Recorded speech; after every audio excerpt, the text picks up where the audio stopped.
ஒவ்வொருத்தரும் தெரிஞ்சுக்க வேண்டிய விஷயம் என்ன? நான் கடவுள், இந்த எல்லாத்தையும் உருவாக்குனதும் நான் தான் அப்படிங்கறத தெரிஞ்சுக்கணும். I am God, I am creator அப்படிங்கறத நம்ம தெரிஞ்சுக்கணும் மாஸ்டர்ஸ். இப்போ நம்ம காட் அப்படின்னு தெரிஞ்சுக்கிட்டாதான் ஓகே, அப்போ எனக்கு சக்தி இருக்கு, எனக்கு எல்லா சக்தியும் இருக்கு.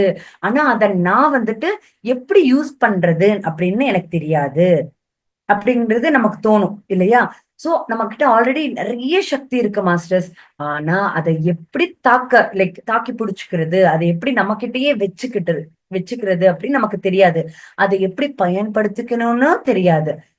ஆனா நம்ம என்ன பண்ணிட்டு இருக்கோம்? நம்ம கிட்ட இருக்கிற சக்தி எல்லாத்தையும் நம்ம வீணாக்கிக்கிட்டு இருக்கோம். ஓகே. சோ அத நம்ம பண்ணாம நம்ம வந்துட்டு ஃபர்ஸ்ட் என்ன தெரிஞ்சுக்கணும்? நம்பணும். என்னால முடியாது அப்படிங்கிறது எதுவுமே கிடையாது. ஏன்? நான் கடவுள். நான் தான் கிரியேட்டர் இல்லையா? நான் தான் உருவாக்குறேன் எல்லாத்தையும். சோ அப்ப என்னால முடியாதது ஏதாவது இருக்குமா? கண்டிப்பா இருக்காது.